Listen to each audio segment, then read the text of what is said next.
Welcome to week 3. This week we're going to be making bran muffins and tea biscuits, and we'll start with the bran muffins. So as I sift ingredients, I'll talk a little bit about what they do. So the first ingredient is bread flour, which we're going to sift. Bread flour has a high protein content and will help to build structure in the dough.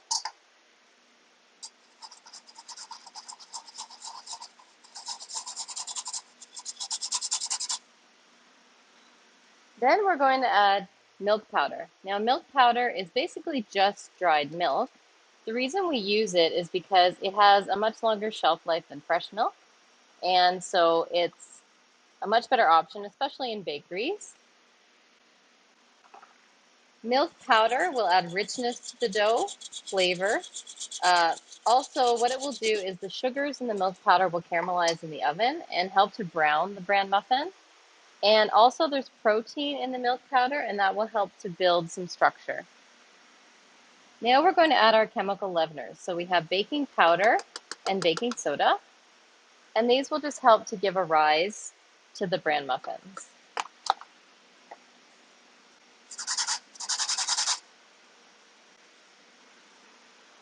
Now we have to add the ingredients that won't fit through the sifter, but we put them in the same bowl. So let's talk about them. Whole wheat flour. So this is flour that's produced from the wheat berry, and it contains parts of the outside of the wheat berry as well as the inside. It's full of vitamins and minerals, and it's got a bit of a texture as well. It's good when you're making bran muffins or anything with whole wheat flour to cut it with a bit of regular flour so the product doesn't end up being too dense. Now we're going to add some bran, and the bran is the outer layer of the wheat kernel. It's full of fiber, and it gives the bran muffin a nice texture. Now brown sugar. Brown sugar obviously will add sweetness, but it has a lovely molasses flavor that will be a really, really nice inclusion into the bran muffin. Also, because it's brown sugar, it's what we call hygroscopic, meaning that it actually absorbs moisture, so it will keep the bran muffins nice and moist. Then salt. Salt, of course, is just to enhance flavor. And then what I'm going to do is just take my whisk and whisk this all around. If there's lumps in your brown sugar, you may have to mix it up by hand.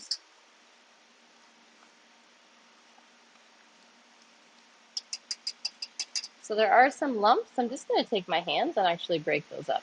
Especially if you're in a humid environment, you'll find that the brown sugar does tend to clump. So I have gloves on my hands. It's fine to just use my hands to break this up.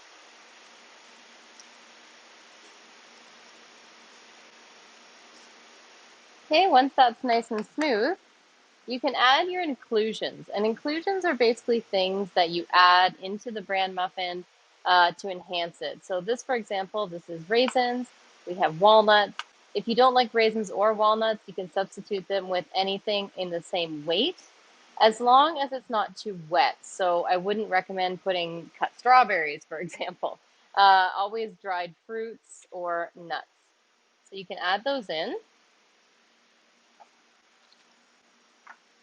And again, toss to combine or whisk to combine. Now you want to make a well in the center of the dry ingredients. We're going to add to this our wet ingredients. So let me just put this aside, and we'll mix our wet ingredients in a bowl. So we have oil. Oil will add a nice softness to the bran muffins because oil, of course, is liquid at room temperature. Therefore, it will keep the bran muffins nice and soft. Vanilla extract, this is just to enhance the flavor. Eggs. Eggs provide multi-functions in baked goods. I'm just going to mix them up a little bit here. So the egg white is protein. Protein helps to build structure. The egg yolk is fat, so it helps to maintain a moist product. It adds a bit of richness. And then I'm going to add to this quite a bit of water. Because we have bran and whole wheat flour in this recipe, it will absorb quite a bit of moisture. So you need quite a bit of water in this recipe. And I'm going to mix everything together in this bowl. It's best to mix your wet ingredients separately in a bowl, then try to mix them with the dry ingredients in the larger bowl. And the reason this is because it's very important once we add the liquid to the bran muffin mix that we don't over mix it, or it will develop a tough product that will also have sort of irregular large tunnels or holes in the bran muffin. So the less we have to mix everything together at the end, the better. So I'm going to pour all of my wet ingredients inside of that well that I made in my dry. And I'm just going to use my whisk to pull the dry ingredients into the wet. And like we discussed earlier in the program, once you add liquid to flour, the proteins begin to develop gluten. The more you mix, the more gluten you form. The more gluten you form, the tougher the product can be. So be very, very careful when you're mixing. This batter will be extremely wet when you first mix it. I set it aside for about 20 minutes to fully hydrate the flour. Once that's done, they're much easier to scoop. So you can see I did very, very minimal mixing. I'm going to cover this with saran, let it sit for 20 minutes to hydrate, and then we'll scoop it into our muffin tins and bake it.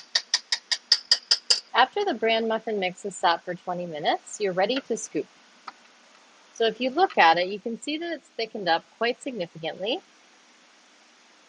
What you'll need is, I've actually done a half recipe from the book, so depending on how much you make, it will determine how many muffin tins that you need. This recipe should yield approximately 1.5 dozen muffins. What I'm going to do is, before I put the actual muffin cups in, I'm going to spray the tops of the tins with cooking spray. The reason is, if the muffins rise up over the top of the muffin tin lip, we don't want them to stick. So we're going to just put a little thin layer of spray, and this will prevent the tops from sticking. Then we'll get the muffin cups. You want to make sure that the muffin cup matches exactly to the top lip of the cavities when you put them in.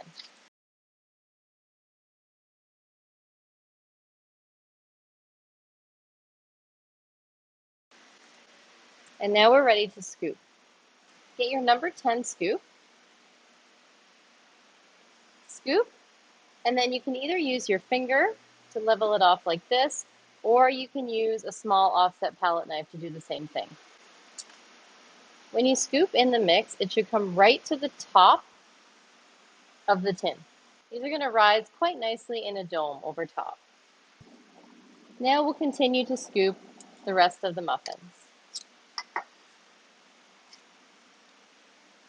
Try to work clean and not get the mix all over the top of the muffin tin. Once the muffins are all scooped, you're ready to put them in the oven. Put them in a 400-degree Fahrenheit oven for approximately 10 to 20 minutes.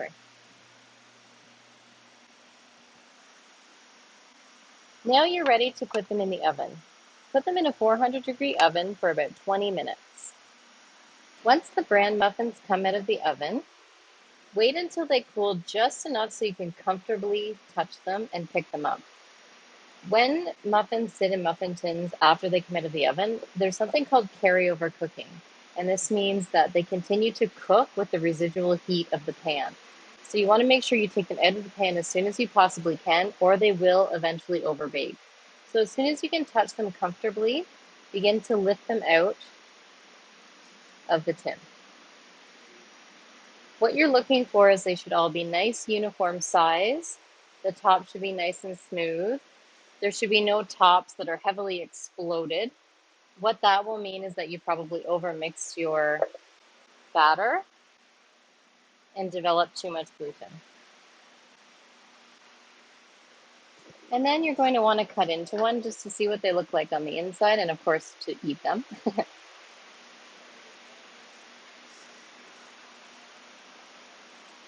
Wait until they're completely cool before you cut in. And what you want to see is this, a nice even crumb, no big holes, which are called tunneling. And you want to see your inclusions in there. It should be nice and moist when you squeeze it, and nice uniform shape with a small dome on top. These can be stored in an airtight container at room temperature, or in the refrigerator for a couple of days, or in the freezer for almost a month.